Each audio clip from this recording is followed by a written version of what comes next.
Hoje eu vou falar sobre a interação com o Espírito Santo, né? E a fundamentação começamos semana passada, e nessa vai fazer muito mais sentido a partir das duas próximas aulas ou pregações aqui nos domingos, onde nós vamos entrar num terreno bem mais prático do assunto do que até então.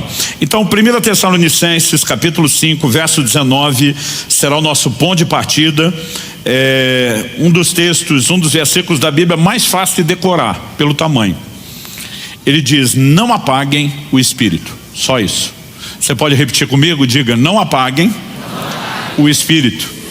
Fala para algum vizinho aí, ao seu lado. Se puder não fazer acepção de pessoa e falar para o outro também, para não ficar aquele problema, você fala para os dois. Fala: não apague o Espírito. Bom, quando olhamos para essa declaração bíblica, não apague o Espírito, é evidente que isso não fala sobre a pessoa do Espírito Santo.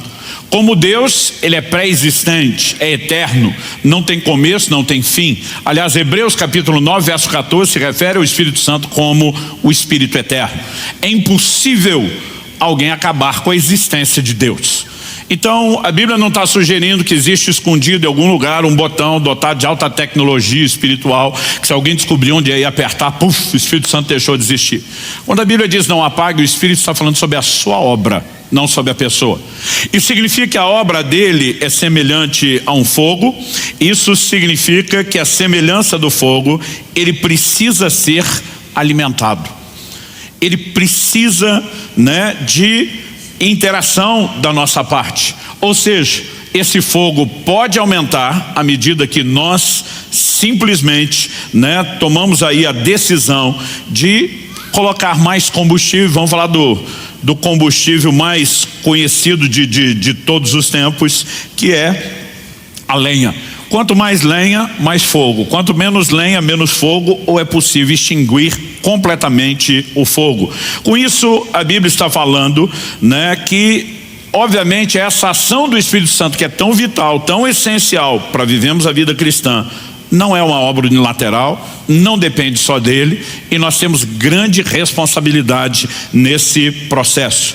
E é sobre isso que eu quero que a gente possa prestar um pouco atenção no ensino bíblico. Todo o volume de informações que temos à nossa disposição, elas, além de nos orientar, aliás, quando eu digo que existe muita repetição, nós saímos do nível da informação para o nível da ênfase. Significa que Deus quer que a gente preste mesmo atenção a isso. Então, eu quero chamar a sua atenção, e eu quero que você realmente observe comigo. Em primeiro lugar, eu quero destacar isso: o Espírito Santo não age sozinho. Em Romanos, no capítulo 8, no verso 26, nós temos uma declaração da palavra de Deus que não pode ser ignorada quando o assunto é a obra do Espírito Santo. O texto sagrado diz assim: da mesma maneira, também o Espírito nos ajuda em nossa fraqueza, porque não sabemos orar como convém, mas o próprio Espírito intercede por nós com gemidos inexprimíveis. Quando a gente lê que o Espírito Santo nos ajuda, na Almeida Revista Atualizada, essa palavra foi traduzida como assiste, fala de uma assistência, e eu acho que ela define até um pouquinho melhor a ideia de ajuda. Porque quando a gente usa a expressão ajuda no português, nós podemos falar de dois aspectos distintos. Um deles é substituição. Então vamos dizer, que eu esteja atarefado, muita coisa a fazer, e eu peça a ajuda de alguém. Pastor Padilha, me ajuda a mover esse púlpito. Esse ajuda pode ser a gente fazer junto, ou porque eu estou atarefado, pode ser ele fazer em meu lugar. Seria uma terceirização, a substituição. Mas a natureza da palavra ajuda, e por isso eu gosto um pouquinho mais da expressão assiste, porque assistência é mais uma participação, ela pode ser feita de outra forma. Vamos supor que isso fosse pesado, o que não é o caso, mas que hipoteticamente fosse, e que eu não desse conta de movê-lo sozinho, e eu pedisse a ajuda do Padilha. O meu pedido de ajuda seria ele pegar uma ponta do peso e eu pegar a outra ponta do peso. Aliás, essa é a natureza da palavra empregada pelo apóstolo Paulo no original grego, o koineu, grego antigo, de acordo com os léxicos. A palavra que aparece no original é um palavrão, no sentido de ser grande: sunantilambanomai. Ele é a composição de três palavras: sun, anti e lambano. O mai é a conjugação da terceira pessoa no verbo depoente. Não faço ideia do que eu estou falando, mas decorei isso para impressionar vocês. E eu estava indo bem, porque alguns estavam olhando com a cara de uau. Só que eu não lembrei o resto do que eu decorei só metade. O mai tem a ver com a conjugação sum, ante e lambano. São três palavras que significam pegar firme, contra alguma coisa, juntamente com alguém. A palavra ante é mais fácil da gente reconhecer, porque o uso dela é muito frequente nas línguas latinas, significa contra, né? Lambano, pegar, e o sum, junto com alguém. Então, essa palavra significa pegar a outra ponta do peso. E ela passou a ser usada no sentido de trabalho conjunto, né? Tanto que assim, talvez a definição mais rápida, sem explicar todo o processo, seja trabalho conjunto. Quando a Bíblia fala do Espírito Santo nos ajudando, significa que nós não podemos nada sem Ele, nós não podemos nada sem a ajuda dEle. Aliás, já falamos na semana passada que em João 15:5 Jesus disse: sem mim nada podeis fazer. Sem a obra do Espírito nós não vamos a lugar nenhum. Mas o Espírito Santo não age sozinho, não age de forma unilateral. A ação dele não substitui a nossa responsabilidade de interação com ele. Então é muito importante que quando a gente olhe para o desenho bíblico, e quando eu falo desenho bíblico é a doutrina, é a soma, é você juntar as peças do quebra-cabeça, é entender a ideia de parceria, de cooperação ou de interação com o Espírito Santo. Então, semana passada falamos que em obras vitais como o arrependimento e a fé, o Espírito Santo tem participação. Então, por exemplo, quando falamos de arrependimento, Romanos 2 diz que a bondade de Deus conduz ao arrependimento. Significa que há uma obra que se inicia em Deus. Em João, no capítulo 16, no verso 8, Jesus falando sobre a vinda do Espírito Santo, o Consolador, ele diz: ele convencerá o mundo do pecado. Então não existe arrependimento sem uma obra que proceda de Deus. Agora, isso não significa que o arrependimento é uma obra unilateral divina, como alguns acreditam e ensinam por aí. A mensagem de Jesus, Marcos capítulo 1, versos 15 e 16, ele chega dizendo: o tempo está cumprido, é chegado o reino de Deus, e diz: arrependei-vos e crede no Evangelho. Nós temos dois imperativos: arrependam-se e creiam. Agora, não nos seriam mandado arrepender se o homem não tivesse responsabilidade alguma no arrependimento. Se é Deus que determina unilateralmente o arrependimento, você não precisa mandar ninguém fazer, é só deixar que Deus o faça. Agora, quando a Bíblia ordena que nos arrependamos, significa que tem a nossa parte. O problema é que às vezes alguns grupos pegam o imperativo e dizem: é responsabilidade humana. Os outros pegam: o Espírito Santo convence, a bondade de Deus diz: é divino. E de vez em quando alguém me pergunta: e aí, é um ou outro? Eu falei: gente, a Bíblia não se contradiz, não é um ou outro, é tanto um quanto o outro, são ambos. E a única forma de você equilibrar os dois é entender que Deus faz a parte dele, mas nunca sozinho, e o homem precisa corresponder com Deus. Nós chamamos isso de interação. Então o Espírito Santo também é chamado em 2 Coríntios 4:13 de o Espírito da fé, mas nos é ordenado crer. Efésios capítulo 2 diz: pela graça sois salvos mediante a fé, isso não vem de vós, é um dom de Deus. Então tanto a graça que salva como a fé, que Romanos 5:2 diz dá acesso à graça, procede de Deus. Romanos 12 diz que ele repartiu uma medida de fé com cada um de nós. Evidente que a fé procede dele, mas a minha responsabilidade de usar os recursos que me são oferecidos e de corresponder é inquestionável, porque temos participação humana. Nós podemos falar sobre o que vem depois da conversão.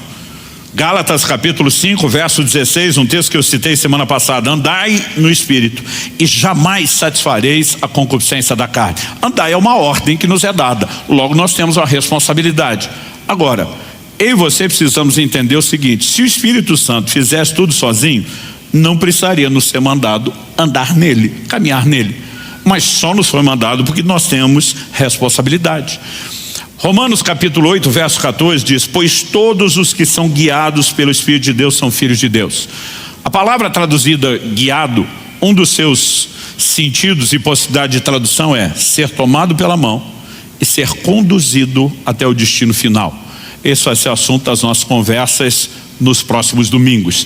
Mas quando a Bíblia diz que o Espírito guia, é importante entender que a Bíblia não diz que ele arrasta. Dá para entender a diferença? Então ele não força, ele não te obriga. E eu quero que a gente possa olhar isso não só na perspectiva da vida cristã. Eu quero que a gente possa, quando eu falo da vida cristã, no sentido de salvação, de santificação, de desenvolvimento daquilo que é pessoal.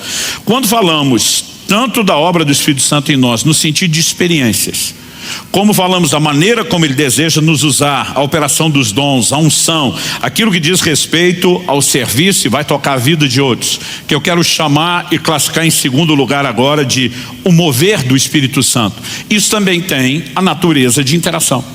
Eu gostaria que você abrisse comigo a sua Bíblia em Ezequiel, no capítulo 47, e nós vamos ler primeiro do versículo 1 até o 5. Depois, na sequência, nós vamos ler do 6 ao 12. Então seria interessante você deixar, a Bíblia aberta ou o texto aí marcado. E a gente precisa entender uma visão que está por trás do livro de Ezequiel. Ezequiel profetiza durante o tempo do cativeiro, quando a nação, tanto de Israel como de Judá, ambos reinos divididos, tinham chegado ao clímax, ao apogeu da apostasia. É o pior momento, espiritualmente falando, da história da nação.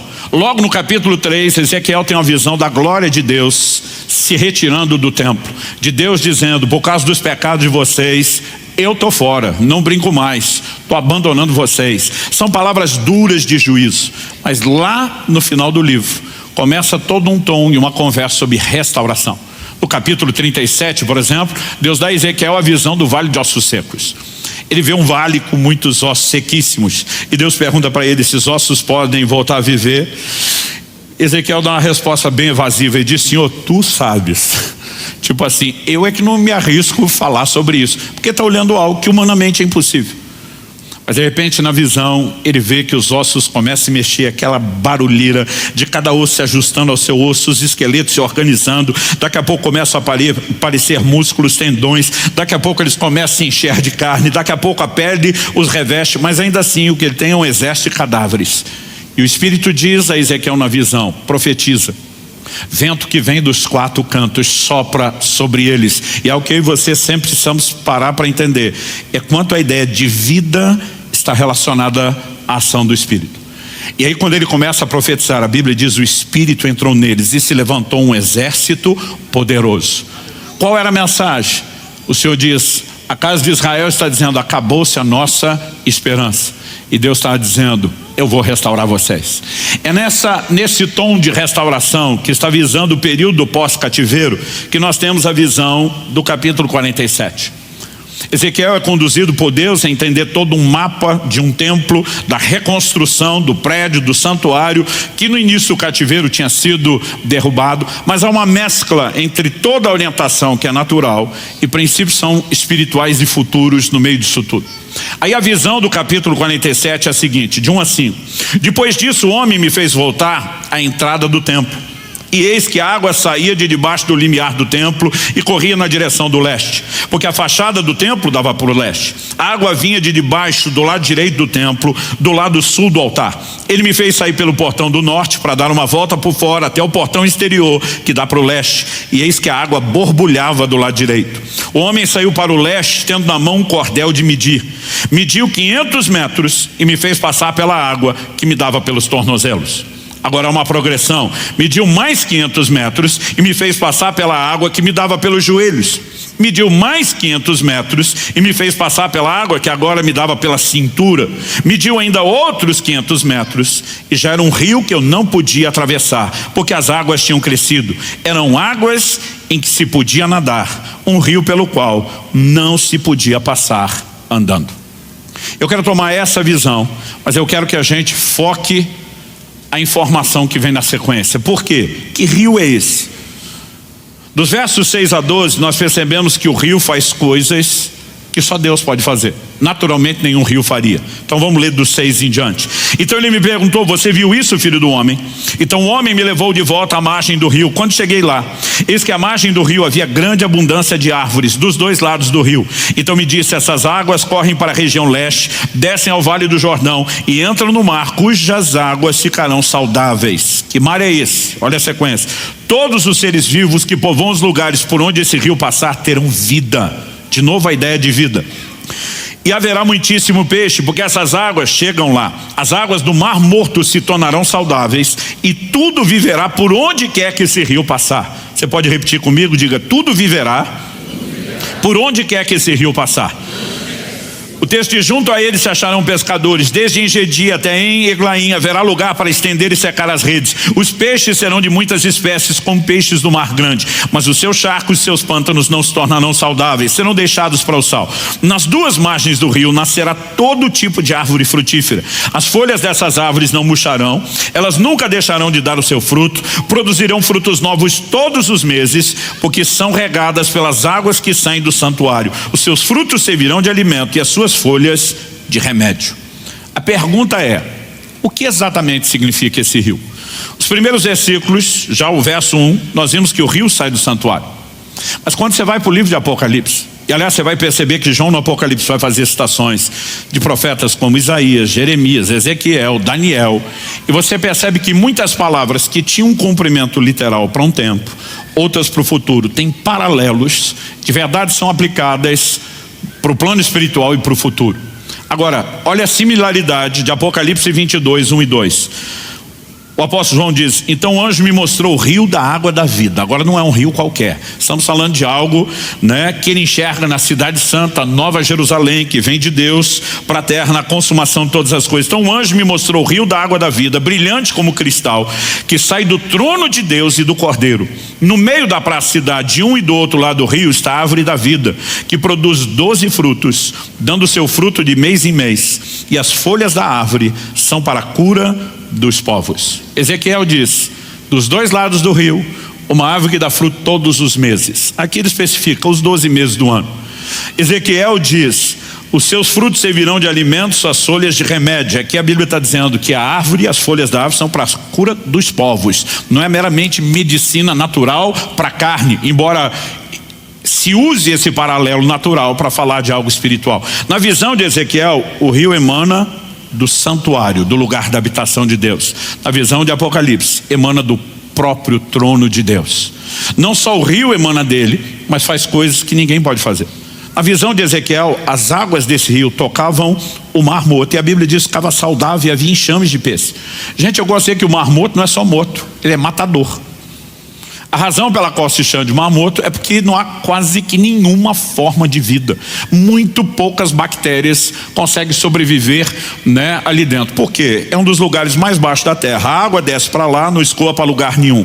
Vai evaporando. À medida que a água evapora, os sais vão ficando. 1/3 da água é sal. Por causa dessa alta densidade de sal, é que talvez você já tenha visto, fotos ou vídeos de gente que está lá meio que sentada, boiando. Você não afunda no mar morto. Agora, eu digo que o mar não é só morto, é matador. Quando você chega lá, por exemplo, nas caravanas, não importa se vai no mar morto pelo lado de Israel, da Jordânia, normalmente os guias dizem o seguinte: olha, tem uma notícia ruim e uma boa.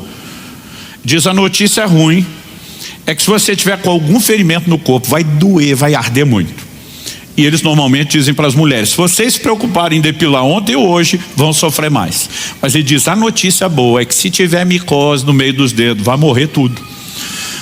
Porque o sal tem esse poder. Quando você era criança, ficava com dor de garganta, a mamãe usava o quê? Salmoura, justamente por causa disso. Então eu brinco que o mar não é só morto, ele é morto porque o sal é matador. Não há formas de uma água qualquer que chegue lá produzir o resultado que está falando. Aliás, no Salmo 46, no verso 4, a Bíblia diz: há um rio cujas correntes alegram a cidade de Deus, o santuário das moradas do Altíssimo. O rio sempre está relacionado com o lugar da presença de Deus, e por onde passa tudo volta a viver. É uma das figuras mais claras do mover do Espírito Santo. E por que eu estou pegando esse exemplo?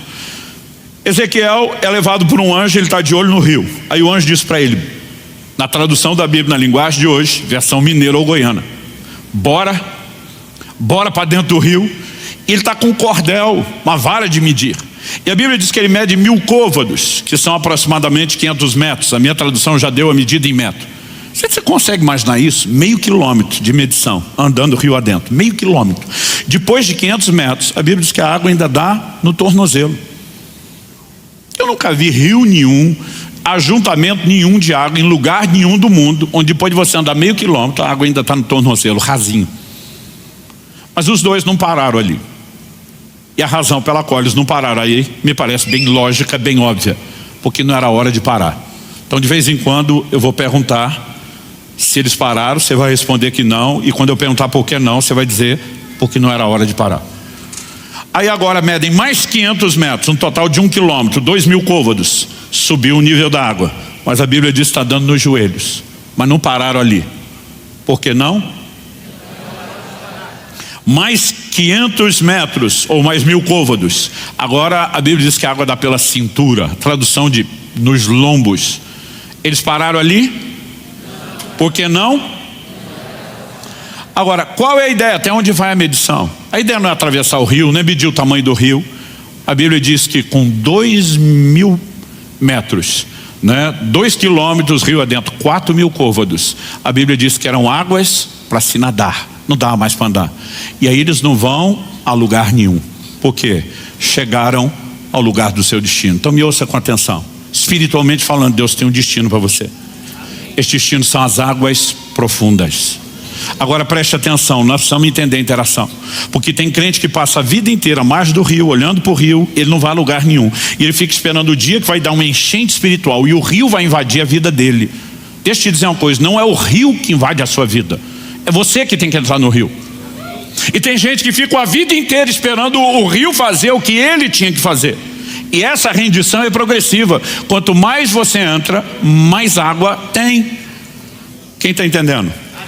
Agora, água no tornozelo já é alguma coisa, mas não é o que Deus tem. Quando meus filhos eram pequenos, especialmente quando a gente ia para a praia, eles assustados com o mar, o barulho, as ondas, normalmente eles ficavam onde a onda estourava, a água molhava o pé, e eles se divertiam ali, um chutava água no outro. Mas eu sabia, à medida que crescer, eles vão querer entrar um pouquinho mais. E sabe, o rio fala de uma progressão. Daqui a pouco tem mais água, água no joelho. Daqui a pouco tem mais água, água na cintura. Mas daqui a pouco são as águas profundas. Agora preste atenção, nós precisamos mudar um conceito errado que nós temos. Efésios 5,18 diz: não vos embriagueis com vinho, no qual há dissolução, mas enchei-vos do Espírito. Aliás, semana passada a gente apontou que esse enchei-vos é ato contínuo.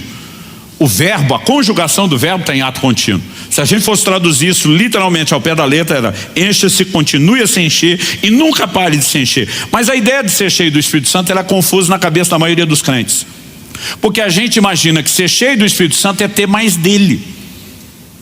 E essa é a ideia que muitos levam para o rio. Não, teve uma época da minha vida que eu só tinha água no tornozelo. Depois, quase tipo o carro, vamos encher o tanque. Não, agora eu já estava um pouquinho mais, estava com água no joelho. Não, agora já estava com água na cintura. E tem crente que imagina, eu não vejo a hora de chegar, a hora que der a tampa, a medida cheia.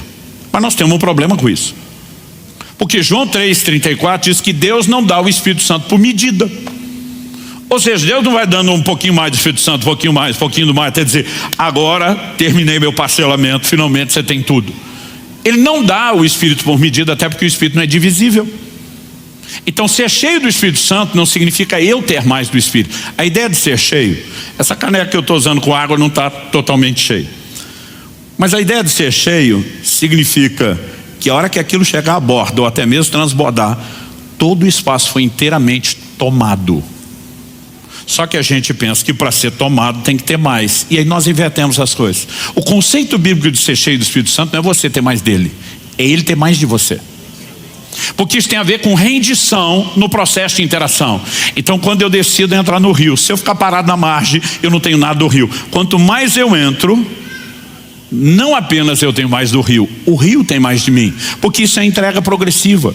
Não importa se você está com água no tornozelo, se você está com água no joelho, se você está com água no lombo, enquanto dá pé, você está no controle, você está pisando, você diz, eu vou para cá, eu vou para lá. Só que a Bíblia diz, quando chegou águas profundas, não dá mais para caminhar, porque a hora que o pezinho sumir, que não der mais pé, que você não toca no chão, não é mais você que se governa, o rio assume o controle, é ele que te carrega. Então há um momento onde o rio terá tudo de você. Mas se nós entendemos a dinâmica de interação e da entrega, nós não vamos a lugar nenhum. Agora a gente vai falar sobre o mover, experiências, a unção do Espírito, a operação dos dons, tudo está relacionado com a ideia e o conceito de interação. Atos capítulo 2, versículo 4, no dia de Pentecostes, quando a promessa de Deus, feita por meio de Joel, reforçada por meio de Jesus, se cumpre. O que aconteceu? Atos 2,4 diz assim, todos ficaram cheios do Espírito Santo e passaram a falar em outras línguas, segundo o Espírito lhes concedia que falasse. Falar em línguas, que eu creio ser uma evidência física inicial do batismo no Espírito Santo, foi experimentada. Agora, eu não sei o que você pensa. Quando me começaram a pregar sobre isso, eu olhava para isso com certo medo, com uma reserva, mas eu achava que o Espírito Santo ia entrar em mim, que ele ia pegar minha boca, que ele é que falaria, depois ia ficar me perguntando o que é que aconteceu. Mas não é assim que funciona. Se você olhar quem falou em línguas, a Bíblia diz que as pessoas que foram cheias do Espírito, elas passaram a falar em línguas. Quem fala em línguas somos nós. O que nós falamos, aí sim, a Bíblia diz, segundo o Espírito lhes concedia que falassem. Então ele concede o que falar, mas quem fala é a gente. Nunca se trata dele sozinho, nem da gente sozinho, sempre é interação. Agora, nessa dinâmica eu lembro, quando muitas vezes eu pegava as filas de oração, vamos buscar o batismo do Espírito Santo. E eu digo que o problema não é alguém orar por você e você não ser batizado logo no começo. O ruim é quando o da frente é, o de trás é, o da direita é, o da esquerda, e você sobra. Às vezes eu dizia para Deus, qual é o seu problema comigo? Aí eu lembro que eu ficava assim, gente, me ajuda, eu quero chegar lá. Aí alguns pastores, às vezes querendo explicar, ou eles não explicavam direito, ou a gente não tinha maturidade para entender. Eu lembro de um que estava tentando explicar, olha, não é Deus sozinho, ele vai te inspirar, mas tem a sua parte. E aí, para explicar isso, ele citou um texto que me deixou as coisas mais confusas. Um texto lá do livro de Salmos, onde Deus diz, abre bem a tua boca e eu encherei. Ele está dizendo, tem a sua parte e tem a dele. E eu fiquei um tempão lá, com a bocona aberta, que chegava a doer o maxilar e não aconteceu nada, né? Demorou para entender um pouco essas explicações. Espera aí, não é ele sozinho, não. Graças a Deus também não é a gente sozinho, também não. Quando falamos sobre os dons, 1 Coríntios 12:2, o apóstolo Paulo diz com clareza, por isso quero que entendam que ninguém que fala pelo Espírito de Deus, profetizar significa falar por outro. Então ele diz que alguém pode falar pelo Espírito. Isso significa que quem está falando é quem profetiza, mas o que ele fala é concedido por quem? Pelo Espírito Santo. Aliás, 2 de Pedro, capítulo 1, verso 21 diz, porque nunca jamais qualquer profecia foi dada por vontade humana, entretanto homens falaram da parte de Deus, movidos pelo Espírito Santo. Quem falou? Os homens. De onde veio a mensagem? Da parte de Deus. Por quê? Porque foram movidos, inspirados pelo Espírito de Deus. Em 1 Timóteo, no capítulo 4, no verso 14, nós vemos o apóstolo dizendo ao seu discípulo, não seja negligente para com o dom que você recebeu, o qual lhe foi dado mediante profecia, com imposição das mãos do presbitério. A palavra dom aqui é carisma. Está falando das manifestações do Espírito. E as manifestações do Espírito, obviamente, não teria esse nome se não procedesse dele, mas não é algo que acontece isolado da nossa participação. Aliás, Paulo escreve e diz, em parte conhecemos, em parte profetizamos. Por que que a profecia, que é a inspiração, depende do conhecimento? Porque tem a nossa participação. Então Deus nos inspira. Eu me lembro, alguns anos atrás, bondade de falar alguns anos, há uns 30 anos atrás, a gente estava ministrando aqui em Curitiba e eu vi um profeta dando uma palavra para outro pastor. Esse pastor trabalhava muito, cuidando, pastoreando pastores, e ele começou a profetizar e falar da crise que esse homem estava vivendo, quão sobrecarregado, desanimado, a ponto de desistir que ele estava. Enquanto dava a palavra profética, ele deu um exemplo, né, a respeito do rim. Ele falou assim, olha, o rim é responsável por filtrar os líquidos do corpo. E ele tem que segurar as impurezas para fazer bem para o corpo. Mas se ele mesmo não tiver um processo de hidratação que o limpe, ele sobrecarrega e vai entrar em colapso. Ele falou, não adianta Deus te levantar para filtrar tudo na vida de outros e você não se expor às águas da presença dele. Ou você entra no lugar de deixar as águas do Espírito te tocar profundamente, ou você não vai aguentar o ministério. Eu fiquei pensando, falei, meu Deus, nem na escola eu aprendi tanto sobre o rim como nessa palavra profética. Eu não sabia nada daquilo, ou seja, eu nunca daria uma palavra daquela. Curioso que o profeta está bem ali, ó, Thomas Wilkins. Foi ele que falou isso. Eu fiquei olhando e falei, eu nem sabia essas coisas do fígado, do rim há 30 anos atrás. Agora, o que acontece? Deus nos inspira dentro do conhecimento. Então, nós precisamos entender que o fluido dos dons nunca é ele sozinho, nem a gente sozinho, mas é uma parceria. E aí Paulo está dizendo, não seja negligente com o carisma. Quem que pode ser negligente? O Timóteo, porque o Espírito Santo não vai ser. Mas nós que interagimos com ele, podemos ser negligentes. E se somos, estamos atrapalhando a obra dele. Quem está entendendo? Segunda carta de Paulo a Timóteo, capítulo 1, versos 6 e 7. Por essa razão, venho lembrar-lhe que reavive o dom de Deus que é em você, pela imposição das minhas mãos. Agora, Paulo está parecendo falar de outro dom, diferente daquele que foi em posição de mãos e todo o presbitério com profecia. Diz, esse aqui fui eu mesmo que te transferi. Essa palavra traduzida reavive, em outras traduções está desperte. A palavra no original ela dá a ideia de uma brasa que está apagando e alguém sopra ou abana e ela reacende. Agora, Paulo não está dizendo para Timóteo, dobra o joelho e ora, pede, implora para o Espírito Santo reavivar o dom. Ele diz que quem vai reavivar ou despertar o dom é você. Por que ele está mandando Timóteo despertar o dom? Porque quem botou o dom para dormir foi Timóteo. Isso me vai lembrar uma história que eu vi anos atrás, que o pregador estava no meio do sermão e percebeu que o marido, na primeira fila, dormiu, a ponto de deitar a cabeça no ombro da mulher e roncar. Ele, se sentindo ofendido, desrespeitado, parou a mensagem e falou, minha senhora, a senhora pode acordar o seu marido? Ela falou, acorda o senhor, foi o senhor que botou ele para dormir. Meio como quem diz, quem botou para dormir que acorde. E o que Paulo está falando para Timóteo é parecido. Você que botou o dom para dormir, você que acorde. Ou seja, nós não podemos olhar para o funcionamento dos dons, que são manifestações sobrenaturais, não podem ser realizados sem o Espírito Santo, obviamente, mas dizer que o homem não tem participação ou interação. Quem está entendendo, diga amém. Então, tem muito crente que ele não tem buscado uma relação mais profunda com o Espírito, não está entrando no rio, e quando não tem experiência se frustra. Um dia eu estava ensinando, falando sobre o assunto, e um cara veio e falou, tem mais de 20 anos que eu sou crente. Era evidente a frustração dele. Eu falei, Deus nunca me deu dom. Falei, primeiro não é dom, é dom. Eu falei, segundo a Bíblia, manda buscar. Você está esperando que o dom corra atrás de você? 1 Coríntios 12:11 diz que o Espírito Santo distribui os dons como lhe apraz. Se você ler só o versículo, que significa como ele quer, você vai pensar unilateral. A hora que ele quiser, ele vai fazer alguma coisa por alguém. Por outro lado, a Bíblia diz, buscar com zelo os melhores dons. E as pessoas perguntam, mas é ele que decide que dom dá, ou eu tenho que buscar os dois? Eu decido buscar, e na minha busca, ele decide o que é que ele vai me dar. Sempre uma interação. Quem está entendendo? Então, dito e esclarecido isso, e a partir de semana que vem nós vamos falar muito de um aspecto bem mais prático no relacionamento com ele. Eu quero chamar a sua atenção para o que eu vou classificar aqui de reações limitadoras que você podemos, ações ou reações limitadoras que você podemos ter à obra do Espírito Santo. Em Atos, no capítulo 7, no verso 51, Estevão pregando, e foi o próprio Espírito que moveu, Lucas a registrar isso. Ele diz, homens teimosos, incircuncisos de coração e de ouvidos, vocês sempre resistem ao Espírito Santo. Vocês fazem exatamente o mesmo que fizeram seus pais.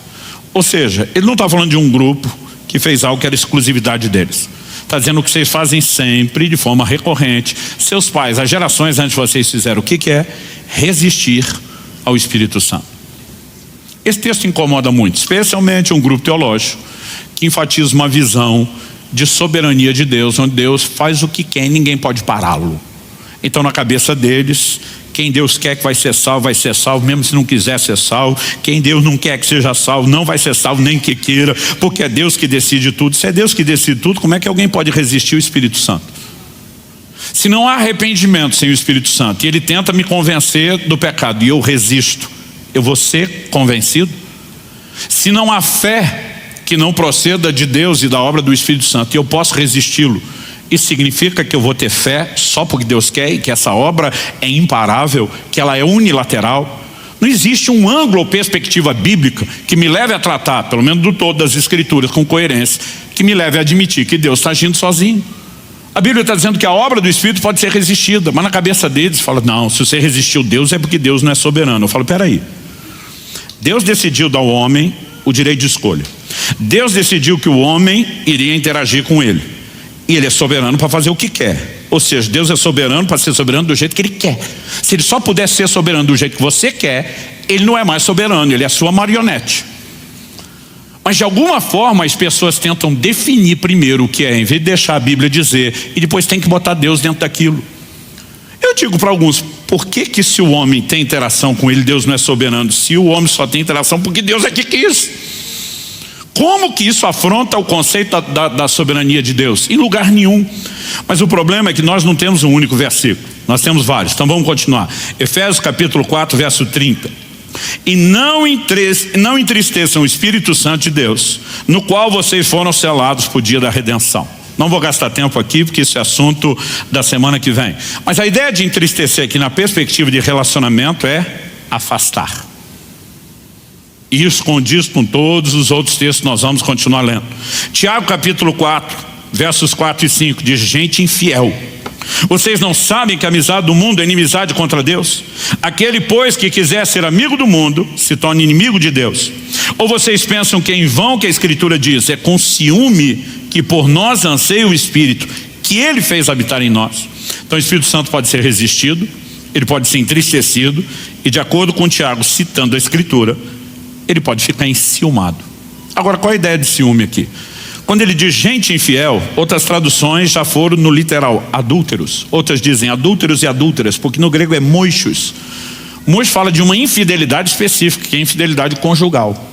Então ele está pegando a figura do marido e da sua esposa para falar de infidelidade no relacionamento entre homem e mulher. Então a Bíblia apresenta uma ideia de Jesus Cristo como noivo, e ela apresenta do outro lado a ideia da igreja como a noiva. O maior evento no calendário de Deus não é apenas Jesus voltando para, na sua vinda, concluir a obra da redenção, mas essa conclusão é apresentada na figura de um casamento. Agora, o mundo é introduzido como se fosse a terceira ponte de um triângulo amoroso. Então tem Jesus, sua igreja, do lado de lá o mundo. A Bíblia diz: quando eu e você começamos a ter olhos para o mundo em vez de ter olhos só para Jesus, o Espírito Santo, que tem uma missão de nos preparar para o noivo, ele começa a ficar enciumado. E a ideia de ciúme é apresentada dentro dessa analogia. Ah não, pastor, mas é um ciúme assim, inocente, que não tem nenhum tipo de prejuízo. Não tem. A Bíblia está dizendo que a amizade do mundo é inimizade contra Deus. Significa que você descambou para esse lado do triângulo amoroso, você perdeu a conexão do lado de lá. Como é que não tem prejuízo? Não há outra forma de você entender o que Tiago está falando, a não ser de algo que você compromete sua relação com Deus, afasta o Espírito Santo que te ajudaria nesse processo, e pode complicar as coisas a ponto de desligar-se completamente de Deus. Não vou falar disso ainda, porque é assunto também para a semana que vem. Mas Jesus diz: a blasfêmia contra o Filho do Homem será perdoada. Qualquer um que blasfemar contra o Filho do Homem tem perdão, mas se blasfemar contra o Espírito Santo, não.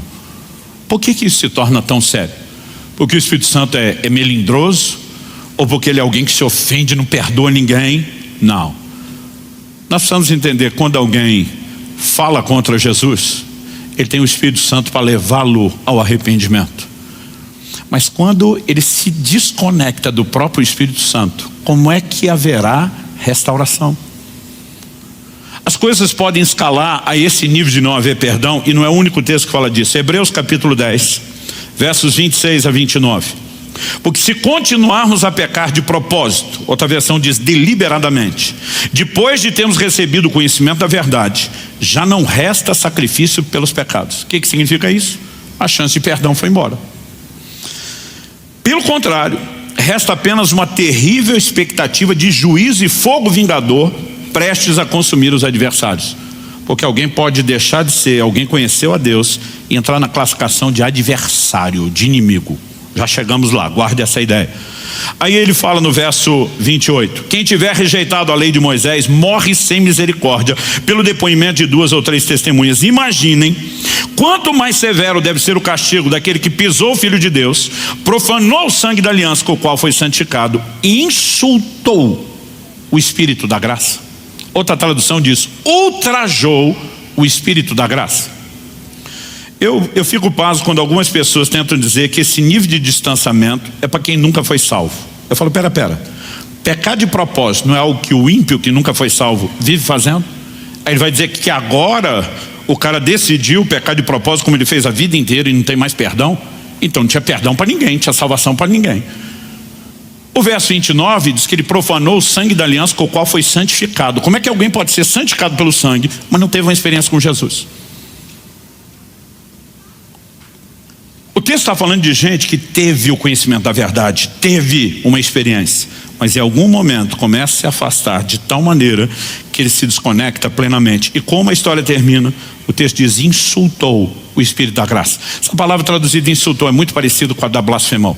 A diferença é que aqui, quando você olha o contexto, nós estamos falando de um insulto que não é linguagem verbal, é comportamental, mas que tem o mesmo peso de desconexão que a blasfêmia, que a linguagem verbal tem. Ou seja, não dá para dizer que não há ações limitadoras ao Espírito Santo. E para terminar, vamos voltar no texto inicial, que diz que o Espírito Santo pode ser apagado. Não apagueis o Espírito. Aqui nós temos estágios distintos: pouca lenha, pouco fogo; muita lenha, muito fogo. Eu posso ter tido um fogo alto e posso, de alguma forma, permitir que ele diminui, mas não significa que ele se extinguiu. Ou seja, existe um apagamento, uma diminuição que a gente pode chamar de parcial, até uma que a gente pode classificar como completa. Gênesis capítulo 6, verso 3. As pessoas aplicam esse versículo errado, como se tivesse ligado ao dilúvio, porque ele acontece logo antes da narrativa do dilúvio. Em Gênesis capítulo 6, verso 3, Deus diz assim: o meu espírito não agirá para sempre no homem, no ser humano, pois este é carnal, e os seus dias serão 120 anos. Daqui, vários teólogos, comentaristas bíblicos, pregadores disseram: o tempo até o dilúvio que Noé teve para construir a arca foi 120 anos. E eu digo, essa conta não bate. Porque a Bíblia diz que Noé teve seus filhos no ano 500 da sua vida. Aliás, você lê o capítulo 5, aquela turma vivia pra caramba.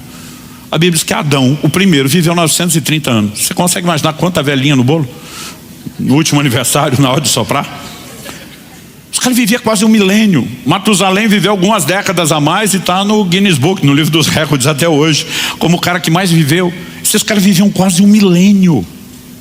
Deus está olhando e diz: o homem é carnal, ele escolhe andar na carne. Meu espírito não vai agir para sempre. Eu fico quase um milênio tentando, chamando, e eles escolhendo andar na carne. Deus diz: ainda vão ter oportunidade, mas estou diminuindo a janela de tempo de oportunidade.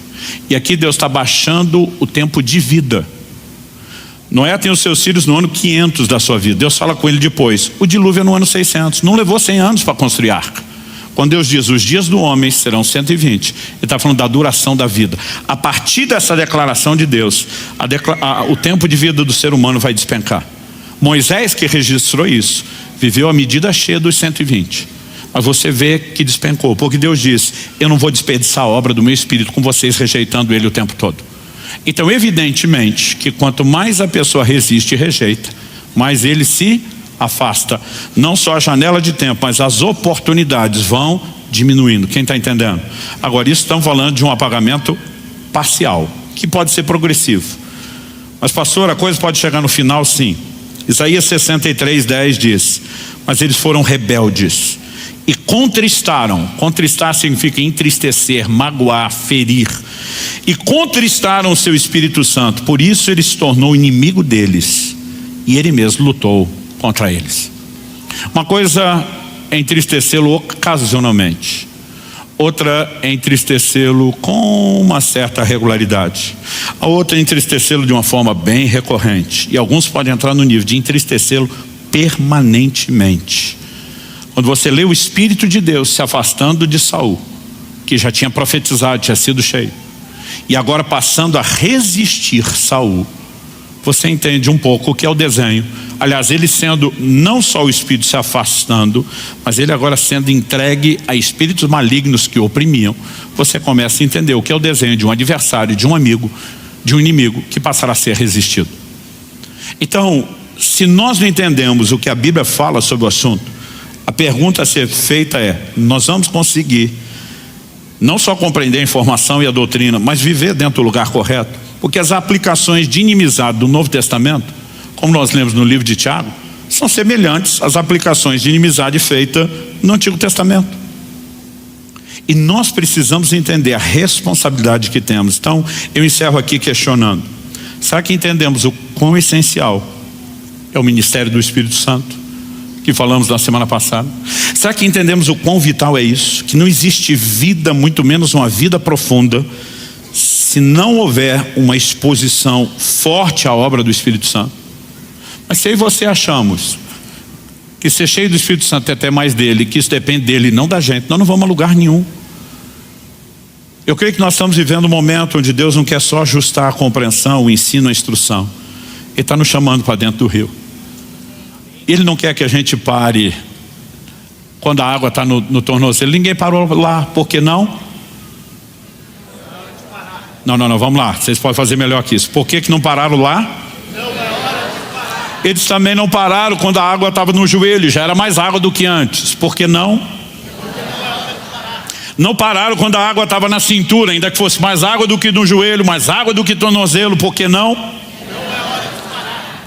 Qual é a hora de parar? Quando eu e você chegamos nas águas profundas. Quando nós estivermos totalmente entregues, rendidos a Ele. Existe algo nessa vida no Espírito que não é só unção e dons, é a submissão dia a dia, é a liderança do Espírito Santo. E nós vamos falar mais sobre isso semana que vem. Eu quero que a gente encerre aqui se questionando.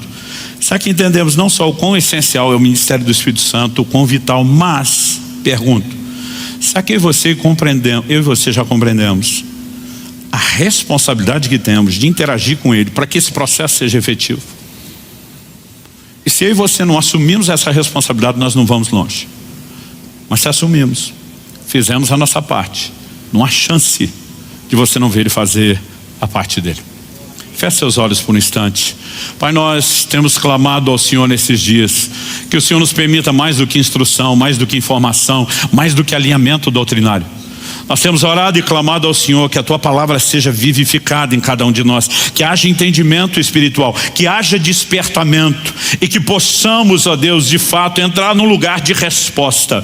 Portanto, nós suplicamos mais uma vez em nome do Senhor Jesus, ilumina os olhos do nosso entendimento, leva-nos além daquele nível de compreensão meramente humana e racional, que a Tua palavra provoque em nós resposta, não apenas a fé que necessitamos para dar os primeiros passos, mas que ela acenda dentro de cada um de nós uma determinação de corresponder com o Teu Espírito, de interagir da forma devida, porque nós não queremos viver às margens, do lado de fora do rio, e nem tampouco no lugar de águas rasas. Pai, nós oramos por dias onde possamos entrar nas águas profundas, não apenas ter mais do Teu Espírito, mas entendendo a Tua palavra, que o Teu Espírito tenha mais de nós, que haja mais entrega, que haja mais rendição, que haja mais interação, para que possamos viver a medida cheia e o propósito completo daquilo que o Senhor tem planejado para cada um de nós. Oramos por dias onde o Teu Espírito sopre com força e com intensidade sobre nossas vidas. Oramos por dias de experiências novas e maiores. Oramos por dias, ó Deus, de uma nova percepção de relacionamento, tanto no entendimento da Tua palavra, como na resposta prática. E que em tudo isso, o Senhor não apenas seja exaltado e glorificado, mas que nós possamos ser conduzidos a viver o Teu propósito de forma plena, de forma completa. Nós oramos em nome de Jesus e para a glória do Teu nome mesmo. Se você crê e concorda, diga amém. Se você recebe essa palavra, diga eu recebo em nome de Jesus.